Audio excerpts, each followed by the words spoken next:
COVID-19 outbreak than China. Today, Chinese state media broke a story, jot this down, claiming the virus may not have originated in China after all. This is fascinating. Instead, they suspect it all started at a lab in Maryland, Fort Detrick. And they want to send in a team from the World Health Organization, you know, the one that can't get to Wuhan and investigate where it really started. They want to send them to Maryland. Let's ask the governor. Better yet, let's ask the senator from Arkansas, Tom Cotton. Senator, this is a hot story. You're going to follow it? Brian, let's just say that I'm not going to investigate Fort Detrick as the origins of the coronavirus. You know, it was a year ago tomorrow, Brian, that I made my first official act about the coronavirus. I wrote to the administration and asked them to stop travel from China. A year ago tomorrow that I had my first media appearance in which I discussed how grave this threat could be while the rest of Washington was obsessed with impeachment. That media appearance was on the Brian Kilmeade show on January 22nd last year.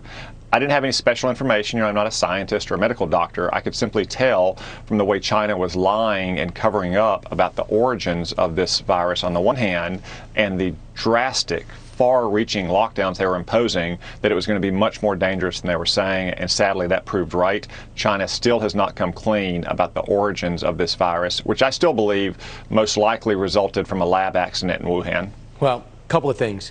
Today was the day the WHO greeted America back. As Anthony Fauci said, I'm ready to pay you again. And great job, everyone, on the pandemic.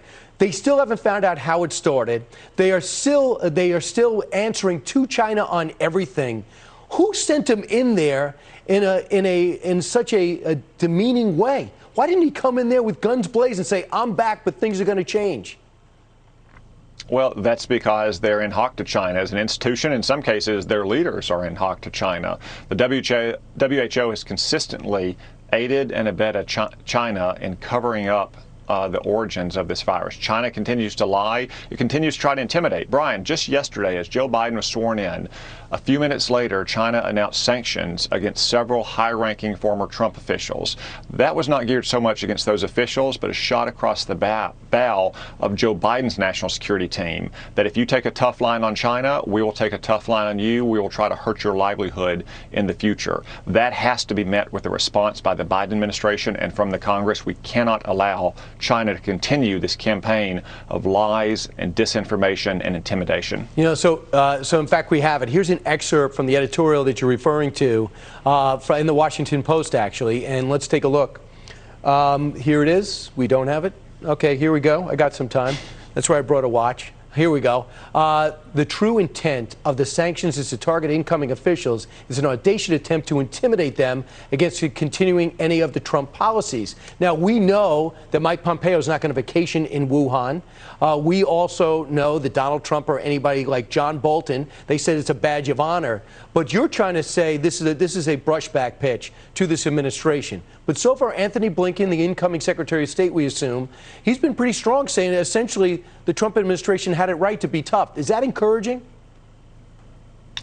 So that's encouraging, but they need to specifically condemn the actions that the Chinese Communist Party took against these outgoing officials. Again, this is a shot across the bow of the Biden officials. This is not just some laughing matter. They're going to say, well, we can't take our wives on a second honeymoon to Wuhan. No, the Chinese Communist Party said they would target any institution or company with which these officials are affiliated. Think about that. Once you leave government, you go back to work at a private company or a law firm or a professor at a university or maybe a think tank. If they have any interest in China, which a vast number of American companies and universities and institutions do, that would threaten their livelihood, and those institutions may not bring them back. They may not say so publicly, but it just goes to show the risk of the economic entanglement we've allowed to rise up in between our two nations over the 30 years, and why we need to decouple that economic entanglement. So China doesn't have this kind of leverage over us. It's unbelievable, too, and we'll talk about this another time, but the EU going ahead and making another trade deal with China at a time in which they literally poisoned the world and destroyed their economy. That shows they have no backbone. We have to step in there right now and say, you're not acting like allies. But I'm going to bring you to something else. I want to know what these next 4 years are going to be like. You are now in the minority. It's 50-50, but you're technically in the minority in the Senate. And if the past is prologue, we could look to how Barack Obama handled his years when things went wrong. He quickly blamed Bush. Remember, watch.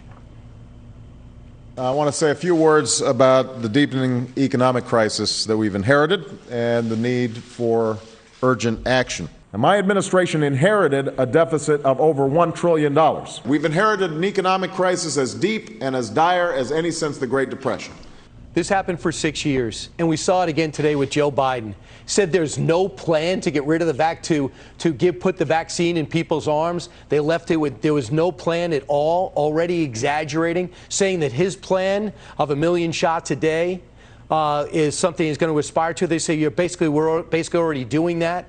So can you see this happening again? Blame Trump instead of blame Bush? Well, I'm pretty sure that Joe Biden will probably try to do that, but let's remember, Donald Trump and no American was responsible for this pandemic or the recession it unleashed. It was the culpability of the Chinese Communist Party. And to say there's no plan at all, I mean, look, there's a reason why there are multiple vaccines now either approved or soon to be approved. That's because of Operation Warp Speed, that the Trump administration got a viable vaccine to market and distributed in less than a year, something that often takes a decade. And you're right, just last week we were averaging more than 900,000 shots a day. So we're already on the glide path to getting to 1 million shots a day. This is Joe Biden and his administration trying to deflect blame and trying to lower expectations. They were not given a beer cupboard. They were given a miracle of a vaccine in record time and distribution that is increasingly improving every day. Senator, you've had a long day. Appreciate you ending it with us. Have a great day, and see you soon. Thanks, Brian.